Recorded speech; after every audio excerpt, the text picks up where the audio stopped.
많은 싸움들 중에서 제가 생각할 때는 좀 한 가지 싸움의 유형이 있는데, 부정선거의 전반적인 내용에 대한 이견이 상당히 있는 것 같습니다. 저희가 그동안 3년 이상 연구했을 때 이견이 별로 있을 일이 없는데, 저희는 가장 터프한 주제인 팔로드 파티 규명에 많은 시간을 들였기 때문에 제가 여러분들하고 특히 제가 갖고 있는 의견을 잠깐 좀 나누고 싶은데요. 제가 이제 한 장으로 잠깐 정리를 해서 이견이 어떤 포인트에 있는지만 잠깐 이제 점검을 하고 넘어가겠습니다. 저희가 굉장히 큰 돈을 들여서 애니메이션을 제작을 할 수밖에 없었던 것은, 조금 전에 봤던 그 KBS 라이브의 김기아 기자 같은 그런 사람들이 생각보다 많기 때문이거든요. 선거 데이터에 팔로드 파티가 찍혀 있는 것은 이만희가 재림예수라고 말하는 것 같다라고 한 그 정도 수준은 아니겠지만, 그래도 그럴 수가 있어 라고 생각하는 그런 분이 많겠는데, 이 문제를 조금 풀기 위해서 애니메이션을 제작을 했고요. 애니메이션은 기본적으로 완전히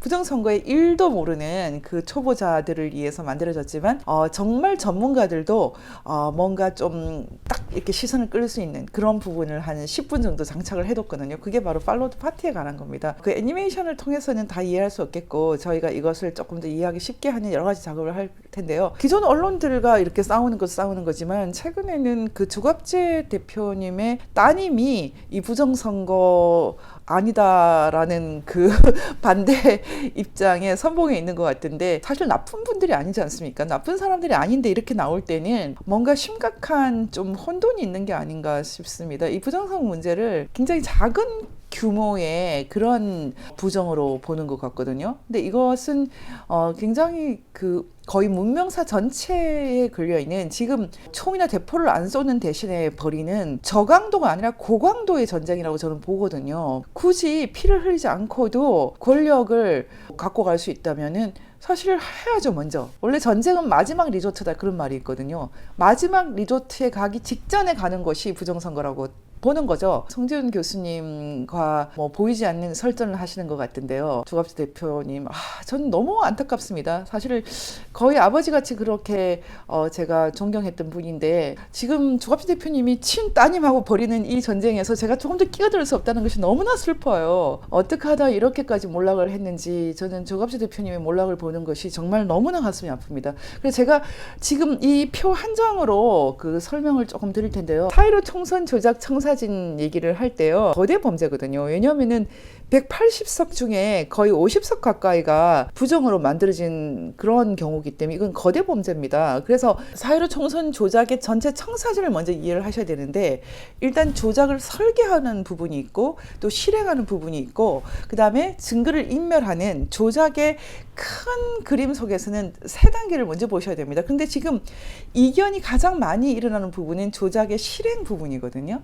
근데 여러분들이 이 실행 부분을 먼저 생각하지 말고 설계 부분을 먼저 생각하시면은 의외로 실행은 조금 이해가 쉬워집니다. 그래서 먼저 설계를 먼저 이해를 해야 되는데요.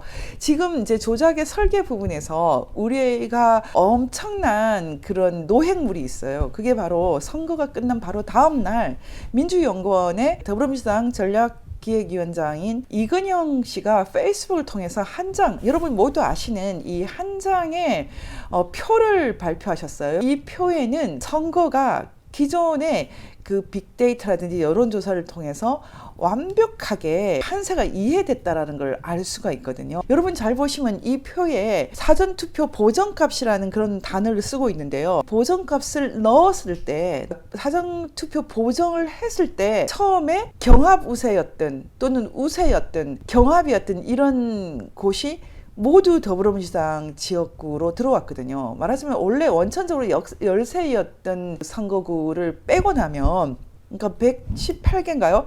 이 정도를 빼고 나면 경합이었거나 그냥 좀 경합 우세였거나 이런 약간 불안한 지역도 모두 더불어민주당에 가서 180석이 되었거든요. 그런데 이런 판세 읽기가 선거를 하기 몇 달 전에, 말하자면 제가 생각할 때는 이 판세는 최소한 11월 이전에 다 마련이 됐다고 보고 있는데, 지금 여러분이 보시면은 이 판세가 굉장히 중요합니다. 조갑재 대표님의 따님 조셉별 선생님이 지금 어떤 일을 하셨는지 모르겠지만 이 판세를 한번 읽어봐 주시기 바랍니다. 이것은 선거가 있기 몇 달 전에 완성이 된 걸로 보는데, 여기 경합이나 경합 우세가 모두 더불어민주당에 넘어갔다는 것은 우리가 상상할 수 없는 수준의 거의 완벽한 판세 읽기, 다시 말하면 빅데이터가 있다는 것입니다. 빅데이터는 여론조사에 좀 한 단계 나아간 개념이거든요. 말하자면 여론조사라는 것은 샘플링을 하는 거거든요.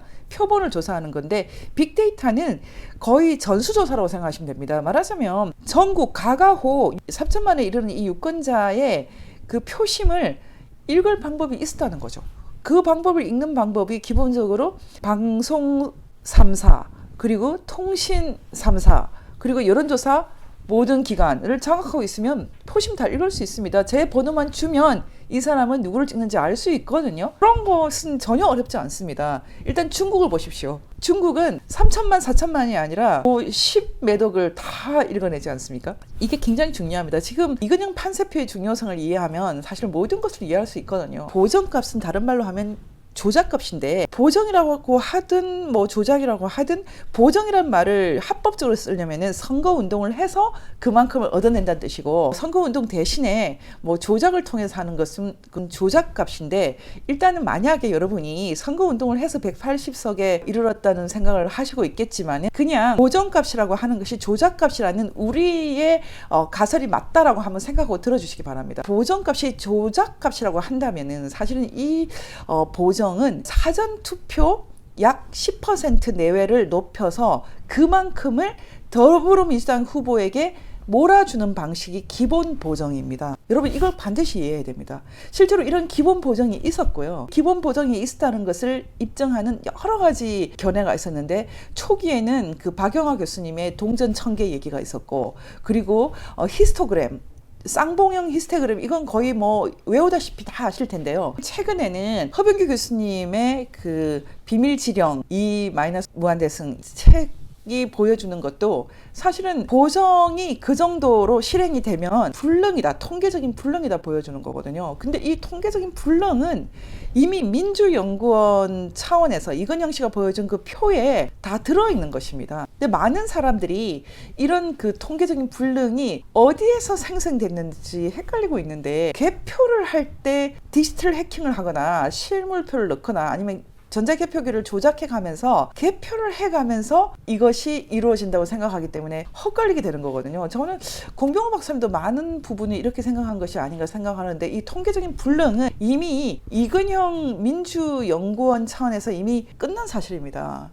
이게 굉장히 중요합니다. 그리고 이 빅데이터라든지 뭐 엄청난 수준의 여론조사를 통해서 전국 판세를 읽었다라는 것은 사실은 그 4.15 부정선거를 설명하는 데서 전 절반 이상의 중요성이 있다고 보거든요. 그렇다면 적어도 이 민주연구원 차원에서 판세 읽기를 했다는 것은 최정묵이나 고한석이나 이런 빅데이터 전문가들의 노력의 결과겠죠. 이건영 씨는 자신이 뭐 마치 기여한 것처럼 얘기했지만 실세는 아닌 것으로 봅니다. 진짜 실세는 최정묵, 고한석이고, 개인적으로는 이 그 4.15 부정선거에서 가장 핵심 키맨을 고한석으로 보고 있거든요. 이런 견해를 받아들여주는 분이 없기 때문에 저는 3년 내내 얘기했지만 뭐 혼자 계속 얘기하고 있습니다. 박원순 시장 비서실장을 했던 이 고한석 씨를 핵심 키맨으로 보는 이유는 바로 이 판세표 때문입니다. 이 빅데이터 때문이거든요. 그리고 이 빅데이터는 정말 중요성이 있습니다. 그러면 지금까지 계속 나왔던 이 팔로우드 파트라는 것은 어디에 들어있느냐? 이 판세표는 들어있지 않습니다. 이 전국의 시도 그리고 뭐 동 단위, 면 단위까지 완전히 표심이 다 기록되어 있는 이 엄청난 이 파일이 그 다음 단계에 넘어갔을 때 그 다음 단계에서 만들어지는 일종의 해커의 지문, 또 다르게 말하면 최적화 개념입니다. 최적화라는 것은 무엇이냐면은 선거구마다 또 특이성이 있지 않습니까? 10% 넘겨버리면 인구가 너무 많아진다든지 굳이 10%를 줄 필요가 없다든지 뭐 여러 가지 개개 지역구마다 특성이 있는데요. 이런 것들을 옵티마이즈 한다, 좀 조절한다, 좀 최적화, 가장 최선의 상태로 만든다, 이런 개념이 포함되어 있고, 동시에 해커의 지문을 찍는다는 개념이 바로 팔로워드 파트인데요. 쉽게 말하면 여러분 이런 겁니다. 좀 체에다 치는 겁니다. 좀 이렇게 들쭉날쭉 되어 있는 것을 체에 치는 겁니다. 그래서 표가 안 나도록 하는 것입니다. 사실 이 얘기를 꼭 알아들으셔야 됩니다. 저는 이 민주연구원의 이 보정값 개념을 여러분에게 꼭 말씀드리는 것이 4.15 부정선거에서만 계속 뭐 팔로드 파티라든지 이런 전산이 문제됐지, 처음에 이 빅데이터만 완벽하게 수립을 하고 보정값을 계산을 하고 그 계획표가 나온 이 상태의 성사진을 멈추고 바로 실행으로 옮기면 대부분은 실물표를 준비하는 거기 때문에 수개표를 해도 별로 티가 안 나게 할 수 있거든요. 말하자면 다른 중간 단계를 다 건너뛰고 바로 실행 단계에 들어가면 이게 표가 안 납니다. 지난 4.15 때 수개표를 했다면 민주당이 175석 정도를 했을 것으로 추정합니다. 제가 이 175석이라고 한 것은 엄밀하게 말하는 것은 아닌데 약 50, 그러니까 부정을 거의 저희는 50 이상으로 보거든요. 50에서 65로 보거든요. 만약에 50이라고 한다면은 약 10%가 5석 아닙니까? 그 5석 정도는 디지털이 관여한 부정이고, 사실 45, 90%에 해당되는 것은 실물표를 미리 준비를 했다라고 보는 것입니다. 이 견해는 제일 먼저 저희에게 알려주신 분이 지금은 이제 은퇴하셨지만 건국대 이용식 교수님이셨죠. 제가 그 의견을 처음부터 받아들였고 나중에 검증을 했더니 이게 맞았습니다. 실물표를 통해서 뭐 우편 투표든지 어떤 방식으로든 찍어냈든 이 실물표를 통해서 준비를 해둔 선거였다. 그래서 50석이라면 45석은 사실은 수개표를 해도 표가 안 나도록 돼 있었다. 사실은 이 처음에 민주연구원에서 그 계획표를 바로 실행으로 옮겼으면은 아마 뭐 175석 압도적인 우세가 됐을 것입니다. 그렇지만 왜 굳이 180석을 하려고 했을까? 윤주선 교수님과 이 얘기를 나눴는데, 저희가 이제 가설적으로 생각하는 것은 반드시 180석을 이루어야 된 이유는 국회 선진화법 때문이다. 민주연구원에서 수립한 이 목표를 바로 실행에 옮겼으면 수개표에도 표가 안 나게 되어 있습니다. 그리고 실제로 4.15도 대부분 그렇게 했고 지난 3구 대선도 그렇게 했습니다. 그리고 심지어는 이번 강서에서도 그렇게 했습니다. 근데 문제는 4.15는 설계 단계에서 프로그래머가 최적화하는 과정에서 팔로드 파티라는 이 코드를 넣었기 때문에 저희가 좀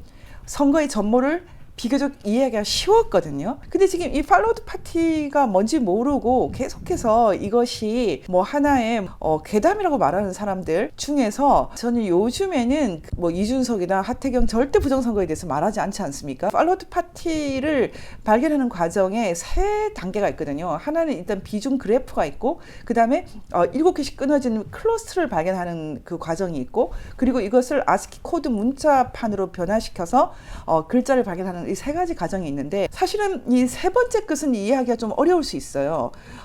그런데 첫 번째와 두 번째는 반박이 거의 불가능하거든요. 왜냐하면 너무나 과학적으로 떨어지는 것이기 때문에. A당이라는 것은 더불어민주당입니다. 이 당일 50% 기준선으로 해서 당일에서 50% 이상을 받아버린 모든 지역구는 사전 비중이 낮아진다는 것은, 이 그래프는 과학적으로 반박이 불가능합니다. 그 다음에 나오는 더불어민주당의 당일 득표수를 당일과 사전에 비중 차이에 곱한 값에 일종의 지수화를 한 그런 그래프인데요. 이 그래프에서 클러스터를 읽어내게 되는 과정이 있습니다. 이 과정이 굉장히 길고 저희가 책으로 이것은 표현을 하고 있거든요. 근데 여러분들이 보실 때 이 두 개의 그 비율값을 계산하는 것은 다 과학이기 때문에 굉장히 반박이 어렵게 되어 있거든요. 근데 세 번째, 이 문자판은 이해하기가 좀 어려운 이유가 있습니다. 그 문자판을 이해하려면 사실 해커의 지문이라고 저희가 낸 책을 다 이해해야지만 좀 이해할 수 있는데, 이 해커의 지문에서 설명한 것은 로이킴의 발견을 설명한 장영우 프로그래머가 설명해 준 것을 제가 좀 개념들을 하나 그렸거든요. 여러분 이 표를 잠깐 보시면 이 흐름도는 무엇이냐면, 해커의 지문이라는 것을 중앙선관위 선거가 끝나고 난 난수들, 뭐 엄청난 그 숫자판이죠. 더불어민주당이 몇 표를 얻었고 뭐 미래통합당이 몇 표를 얻었고, 이런 표에서 어떻게 이런 팔로드 파티를 찾느냐, 굉장히 어렵죠. 그래서 로이킴의 발견이라는 기적이 맞거든요. 보통 사람 할 수 없는 건 맞고. 그런데 그 장영우 프로그래머의 입장에서 자기는 발견할 수 없었겠지만 만약에 이 팔로드 파티라는 것을 해커의 지문으로 하겠다라고 결정을 했다면 프로그래머 입장에서는 굉장히 간단하다. 그 숫자판 전체에서 절대로 움직이지 않는 상수에 해당하는 것은 지역구 숫자잖아요. 그 지역구 숫자를 가지고 움직여야 되는데 그 지역구 숫자에다가 해커의 지문을 표현을 하겠다고 한다면 해커의 지문을 적어도 팔로우드 파티로 하겠다, 16글자로 하겠다, 뭐 아니면 팔로우드 고스트도 괜찮습니다. 이 글자로 하겠다 그러면은 띄어쓰기 2개 해서 16글자죠. 16글자를 253개 지역구 판에 집어넣겠다고 한다면은 선관위 통계에 16글자 문자가 도출되도록 하는 방식은 간단하다는 겁니다. 253개 선거구를 16개로 나누고 15.8125가 나오기 때문에 뒤에 것은 떼버리고 15를 2로 나누면은 7.5가 나오죠. 근데 다 정수값을 써야 되기 때문에 그럼 7이라는 숫자가 253개에 들어가는 숫자니까 7을 한 그룹으로 만들고 이 그룹을 만들 때 우리가 잘못 클러스터를 만들면은 계획표가 어그러질 수 있기 때문에 정렬의 기준을 50%를 달성해버리는 데를 기준으로 한다. 그러면 안정적인 선이 나오죠. 그 선을 기준으로 해서 선거구를 배치하면 된다라는 겁니다. 그래서 지금 정렬 기준을 일단 상하이 그룹을 한 조가 되게 16그룹으로 나눈다는 것은 표가 좀 빠져나가도 되는 곳을 상위 그룹으로 하고 잘못 빠져나갔다가는 계획이 어그러질 수 있는 불안한 지역구를 하위 그룹으로 하고, 그래서 2개의 그룹으로 해서 그 타겟 문자를 넣는다, 이런 식으로 계획을 하면 되겠다. 이게 정답은 아니지만 만약에 선거 데이터에 어떤 그 숫자의 조합을 통해서 문자를 넣는다면 가장 안정된 방식이 이것이다. 이것은 아마 IT 전문가들은 거의 이해할 것으로 보거든요. 프로그래머 입장에서는 이 방식으로 충분히 알고리즘을 짜면 되고, 또 이렇게 짜면은 표가 모자라는데 좀 나눠줄 수도 있는 그런 개념이기 때문에 최적화 개념이 들어갈 수 있다. 좀 더 원래 계획을 잘 달성할 수 있도록 계획을 짤 수 있다. 이것은 민주연구원에서 하진 않았고 IT 전문가가 당연히 했겠죠. 이렇게 해서 해커의 지문을 팔로우드 파티를 넣었다. 이런 것은 자세히 설명을 들어보면 수학을 못하는 사람도 어느 정도 알아들을 수 있거든요. 여러분, 이 팔로우드 파티를 한번 들어보지도 않고 무조건 괴담이라고 하는 것은 말이 안 됩니다. 지금 장영호 프로그래머 입장에서는, 프로그래머는 뭐 이런 오더가 내려오면 짜는 게 쉽지만은 로이킴이라는 사람은 어떻게 이 숫자들 속에서 이 규칙을 찾아냈는지 참 신비 그 자체다, 이렇게 얘기를 하고 있거든요. 근데 제가 그런데 쭉 얘기를 들었을 때는요, 대부분이 수학적 영감에 따른 것이었습니다. 그래서 제가 이런 얘기를 했어요, 로이킴에게. 아니, 그 본유관념에 가까운 뭐 삼각형의 세각은 180도다. 너 이거 어떻게 알아냈어? 이렇게 계속 질문하는 것이기 때문에 너무 미안하다고 얘기를 했어요. 그런데 로이킴이 자신이 어떤 추단, 휴리스틱스라고 합니다. 이 추단을 통해서 이 팔로우드 파티를 찾아내는지 최대한 성실하게 기록을 했고, 저희가 이번에 그 기록을 좀 공개를 해드리기로 했거든요. 여러분, 제가 지금 말하는 것이 다 우화처럼 보입니까? 전혀 우화가 아닙니다. 중앙선관위가 발표한 그 데이터에는 이공계가 아니라도 다 알아들을 수 있는 이 문자열이 들어있는 건 팩트거든요. 이게 인위적인 조작이 없이 어떻게 들어갈 수 있다는 겁니까? 그럼 불가능합니다. 저는 지금쯤은 뭐 물리학을 전공하고 또 서울과학고를 나와서 카이스트에 갔던 뭐 하태경, 이준석 이 정도는 다 알 거라고 생각을 하거든요. 그럼 이 표를 한번 보십시오. 그럼 이 팔로우드 파티를 넣어서 계획을 좀 더 최적화해서 계획이 설계가 완전히 수립이 됩니다. 그러면 이 설계를 수립을 할 때 과연 어떻게 이것을 수립을 했느냐, 그 계획을 실행을 했느냐, 많은 사람들이 이게 어떻게 가능하냐, 뭐 수백 명이 필요하다, 수백 명이 절대 필요하지 않습니다. 이 계획표가 나오면 각 지역구마다 필요한 표수가 그렇게 많이 필요하지가 않기 때문에 그것을 넣는 방법에 대해서는 충분히 연구가 가능합니다. 어떤 사람들은 몇 사람의 팀이 배달을 하면 된다고 합니다. 여러 가지 가설은 있거든요. 전날에 지역구의 투표소에 뭐 방역을 한다고 해서 들어간 사람들도 있고, 불이 켜지는 걸 봤다는 사람들도 있고, 여러 가지 있습니다. 실행을 할 때 선관위 전체가 움직일 필요가 전혀 없다라는 것이 제 견해고요. 90% 이상 미리 실물표가 마련됐기 때문에 개표를 할 때 실제로 해킹이든 아니면은 현장에 실물표를 넣든 아니면 전자개표를 조작을 하든 그 미세 조작에 필요한 표수는 지극히 줄어듭니다. 그것은 더 적은 사람을 필요로 하고, 그리고 외부에서 하는 거죠. 실제로 사회로는 개표를 실물표 개표하고 디지털 개표 이원적으로 했다고 보고 있기 때문에 이런 것은 굉장히 적은 수의 사람만 있으면 할 수 있습니다. 뭐 대규모가 움직이고 절대 그럴 필요가 없거든요. 저는 이 선거 조작 청사진 전모를 이해하지 못하기 때문에 정규제, 조갑제 이런 분들의 그런 혼선이 있지 않나 생각을 하거든요.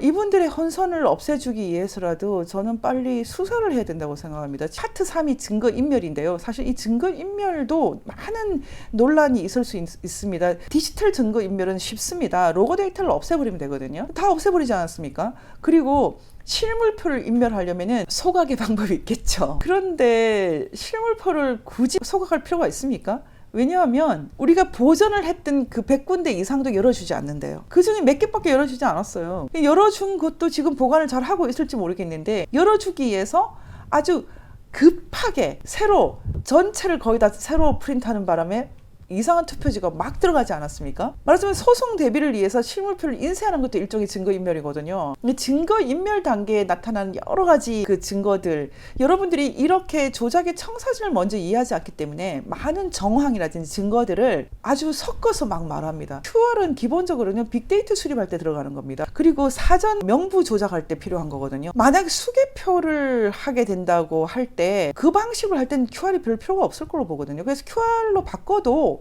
티가 안 납니다. 만약에 이번에 설계를 완벽하게 하고 프로그램 없이 실물표를 준비하는 방식으로 한다 그러면 전혀 다른 방법을 쓰겠죠. 그래서 지금에 있어서 가장 중요한 것은 수사를 하지 않는다면은 제가 얘기하는 커스터디 문제입니다. 커스터디, 체인 오브 커스터디. 말하자면 빈틈이 1초도 없어야 됩니다.